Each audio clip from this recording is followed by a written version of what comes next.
দর্শক আপনারা যেমনটি দেখছেন যে মেরাদিয়া বুধবার হাট, এটি প্রায় 200 বছরের পুরাতন যে এই হাটে প্রতি বুধবারে প্রায় 5000 ক্ষুদ্র ব্যবসায়ীরা ভ্রাম্যমাণভাবে দোকানপাট বসিয়ে কিন্তু তারা জীবিকা নির্বাহ করে। কিন্তু এইখানে হাজার হাজার ক্রেতা বিক্রেতার সমাগম ঘটে প্রতি বুধবারে।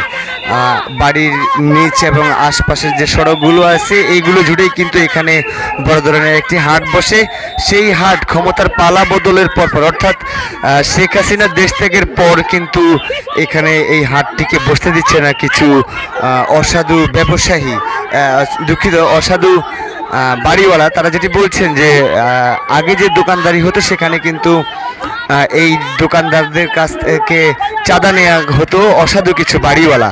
কিন্তু ক্ষমতার পালা বদলের পরেই যখন বৈষম্যমুক্ত ছাত্র আন্দোলনের পক্ষ থেকে এবং বিভিন্ন রাজনৈতিক দলের পক্ষ থেকে ঘোষণা আসলো যে চাঁদা মুক্ত বাংলাদেশ গড়তে, সেই ধারাবাহিকতায় কিন্তু এখন আর চাঁদা দিতে রাজি হচ্ছে না কেউ। এইটিকেই কেন্দ্র করে মূলত এইখানকার বাড়িওয়ালা এবং এই ব্যবসায়ীদের মধ্যে এক ধরনের সংঘর্ষ চলছে। আপনারা যেমনটি দেখছেন যে দুই পক্ষের হাতাহাতি মারামারি কিন্তু ক্রমশই চলছে। এবং আমরা যেমনটি দেখেছি যে বিগত কয়েকটি বুধবার কিন্তু এইভাবেই দুই পক্ষের মধ্যে টানটান উত্তেজনা, সংঘর্ষ এবং বৈষম্য বিরোধী ছাত্র আন্দোলনের সদস্যরাও কিন্তু এখানে এসে এটি নিয়ন্ত্রণ করার চেষ্টা করেছে। দফায় দফায় কিন্তু প্রতি বুধবারেই এখানে সবাই মারমুখী আচরণ করছে উভয় পক্ষ। পরবর্তীতে পুলিশের এবং বৈষম্য বিরোধী ছাত্র আন্দোলনের কয়েক দফায় আশ্বাসের পরেও কিন্তু এখনো সমাধান করতে পারেনি। আমরা যেমনটি দেখছি যে এখানে দুই পক্ষের এখনো সংঘর্ষ চলছে।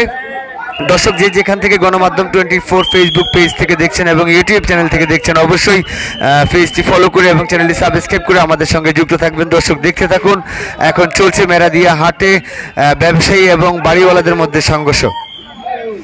দর্শক দেখতে থাকুন। ক্ষমতার জোর দেখাই দিল যে লাঠি দিয়ে বাড়ি দিলে মানুষ তো সর্বই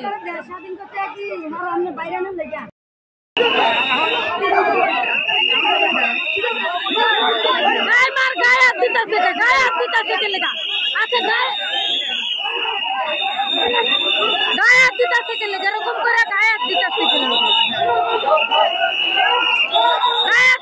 এরকম ভাবে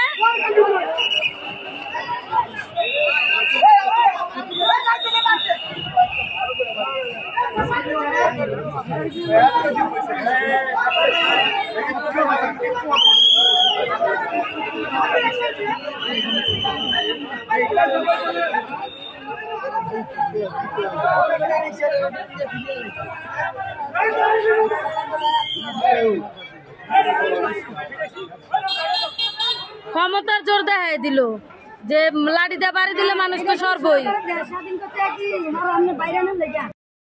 দিতে পারবো না।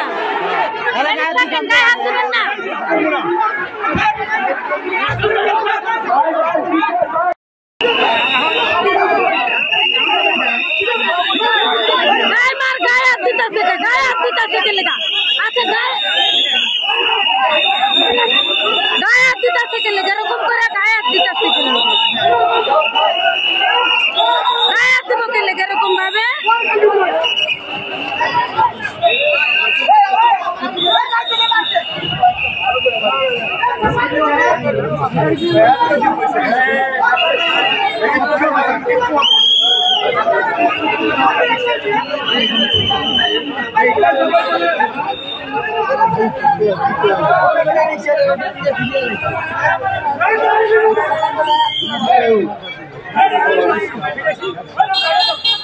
ক্ষমতার জোর দেখাই দিল যে লাঠি দিয়ে বাড়ি দিলে মানুষ তো সর্বই